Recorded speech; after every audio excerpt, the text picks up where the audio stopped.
आज इस बाबा मेलनाथ की तपोभूमि आज से लगभग 1100 वर्ष पूर्व जिन्होंने यहाँ पर तप किया उनके नाम पर स्थापित होने जा रहा है। ऐसे पुनीत अवसर पर इस ग्रामीण गांव के किसानों को, उनके बच्चों को मैं एक बात कहना चाहता हूँ। आचार्य कुलम की जो संकल्पना है वह उसी के लिए है कि हमारे बच्चे भी दुनिया में जो बड़े बड़े स्कूलों में, बड़े बड़ी संस्थानों में पढ़ने वाले बच्चों से वो पीछे नहीं रह जाए, वो उनसे आगे पहुँचे। इसके लिए यह आचार्य कुलम की संकल्पना है। इस संकल्पना को पूर्ण करने के लिए यहाँ पर प्रतिष्ठित सभी जो पूज्य संत महात्मा हैं, नाथ संप्रदाय से जुड़े हुए, क्योंकि आज योग की बात की जाती है, योग की परंपरा की बात की जाती है, तो हमको बड़ा गर्व और गौरव होता है कि जब हम गुरु गोरक्षनाथ जी का नाम लेते हैं। वह योग परंपरा के महर्षि पतंजलि के बाद में सबसे बड़े प्रामाणिक पुरुष और सबसे बड़े योगी रहे।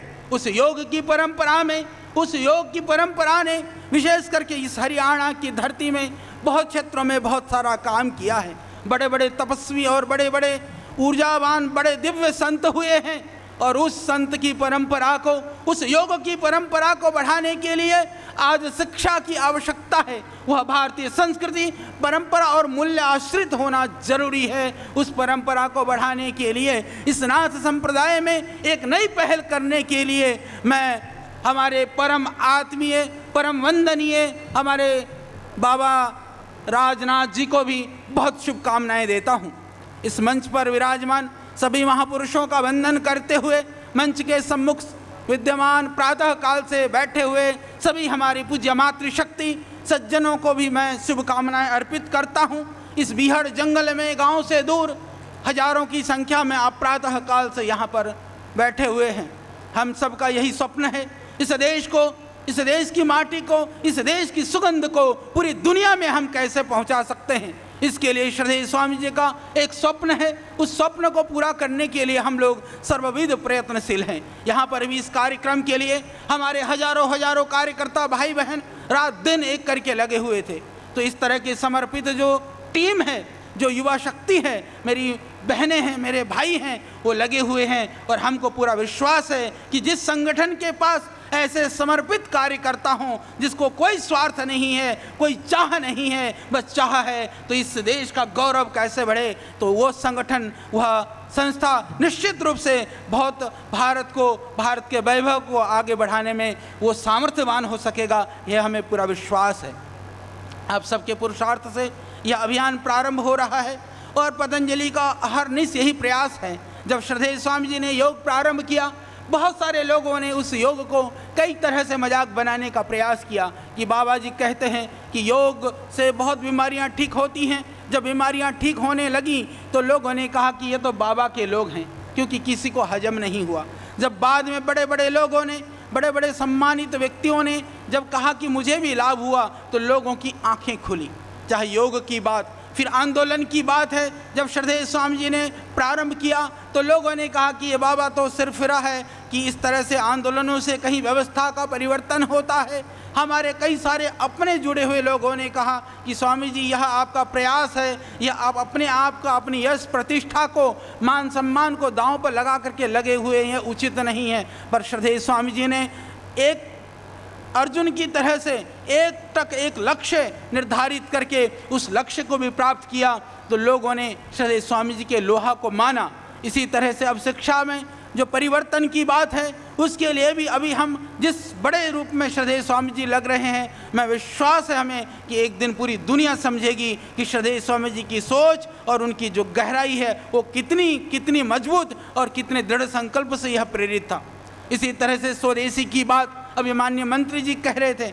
बड़े बड़े देसी कंपनियां, बहुत लोगों ने प्रयास किया, पर विदेशी कंपनियों का जाल इतना खतरनाक है कि उस जाल को तोड़ करके उसको भेद करके प्रवेश करना, यह अभिमन्यु के चक्रव्यूह को भेदने से भी भयानक काम था। ये आज हमको महसूस होता है, परंतु संपूर्ण देशवासियों के प्यार, आप सबके सहयोग से, आप सबकी ऊर्जा से उस शक्ति को हमने पाया और अभी हमने वो लक्ष्य भेदन का काम एक सीमा तक पूरा कर दिया है। अभी बाकी जो काम करना है वह भी आप लोगों की शुभकामना से हम पूरा कर पाएंगे, ये हमें पूरा विश्वास है। इस राष्ट्र को उठाने के लिए, इस देश को, इस सोए हुए देश की शक्ति को, ऊर्जा को, इस भारत के भाग्य का उदय करने के लिए हम सब लोग आप सबके साथ मिलकर के प्रयत्नशील हैं।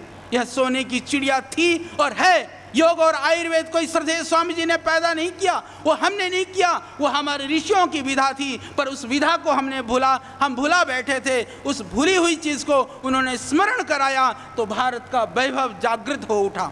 इसी तरह से आज क्योंकि एक नया काम होने जा रहा है, ये सामने जो रखा हुआ है इसका विमोचन, उद्घाटन होना है। मैं आपको कहना चाहता हूँ, आज भारतवर्ष के अंदर गायों की बड़ी दुर्दशा है। गायों को लेकर के बहुत बात होती है। मैं बात करता हूँ गाय या भैंस की भी। यदि हम बात करें, हिंदुस्तान के अंदर आज 60% चारे का अभाव है। हमारी गायें और भैंसें 60% भूखी रहती हैं। जो दूध देने वाले पशु होते हैं उनको भी पूरा चारा नहीं मिलता है, और जो चारा मिलता भी है, किसानों के लिए सबसे बड़ा कठिन काम क्या है कि दूध देने वाले पशु में भी 80% जो खर्चा है वो चारे में चला जाता है। यदि दूध देती है भैंस, 10 किलो दूध देती है, किसान ले जा करके 10 किलो दूध बेच करके आता है, तो उसमें से 7-8 किलो दूध का जो पैसा है वो उसी भैंस को खिलाना पड़ता है, उसी गाय को खिलाना पड़ता है, तब जा करके दूध वो पैदा कर पाता है। तो उस गैप को कैसे हम कम कर सकते हैं, यानी कम पैसे पर पशु को पौष्टिक आहार खिला करके ज़्यादा दूध हम कैसे पैदा कर सकते हैं, उसके लिए पतंजलि ने काफ़ी रिसर्च किया है। दूसरा यह भी हमारे यहाँ भी हम बड़ा काम कर रहे हैं। जब हिंदुस्तान की गिर गाय ब्राज़ील में जाती है, वहाँ जा कर के वह 40, 50, 60 किलो तक दूध देती है, और हमारे यहाँ वह गिर गाय 8-10 किलो दूध देती है, 5-6 किलो दूध देती है। इसी तरह से हमारी भारत की नस्लों की गाय जो 2-4 किलो दूध देती है, उन गायों को कैसे नस्ल सुधार करके हम 20, 30, 40 किलो दूध वाली बना सकते हैं, इसके ऊपर भी काम चल रहा है। तो जो साइलेज होता है वह हरे चारे को बिल्कुल एयर टाइट सिस्टम से उसको पैक किया जाता है, उसके अंदर कोई किसी तरह की मिलावट नहीं होती है, और वह करीबन 2 साल तक उसमें कोई खराबी भी नहीं आती है। सैंपल देखना हो, सभी भाई लोग बाहर देख सकते हैं, कुछ गट्ठड़ बाहर रखे हैं, जो उसका जो असली साइज है उसी साइज में रखा हुआ है, आप देखेंगे, और वह इतना पौष्टिक है। और पतंजलि योगपीठ परिवार ने प्रयास किया है कि भाई यशपाल आर्य जी और उनकी पूरी टीम इस कार्य के लिए लगी हुई है। आज के हमारे परम आत्मीय भाई यशदेव शास्त्री जी उस कार्य में लगे हुए हैं। मैं पूरी टीम को बधाई देता हूं। और आज यह पतंजलि जो साइलेज है, संरक्षित हरा चारा है, इसका भी यहाँ पर किसानों को समर्पित करने का प्रयास कर रहे हैं। जो भी किसान भाई जो पशुओं को पालते हैं, हम लोगों ने रेट कैलकुलेशन किया है, लागत मूल्य पर लगभग 7 रुपये किलो पर हम किसानों के घर वह चारा पहुँचा पाएंगे। हमने यहाँ तक इसका रेट कम से कम अभी किया है। आप जानते हैं कि सूखा जो तूड़ा होता है, भूसा होता है, वो भी बहुत महंगा पड़ जाता है, पर हमने अभी इतना काम किया है। तो आप लोगों को इस कार्य के लिए भी मैं पतंजलि योगपीठ परिवार की ओर से आप सबके सहयोग के लिए आपको शुभकामनाएं देता हूं।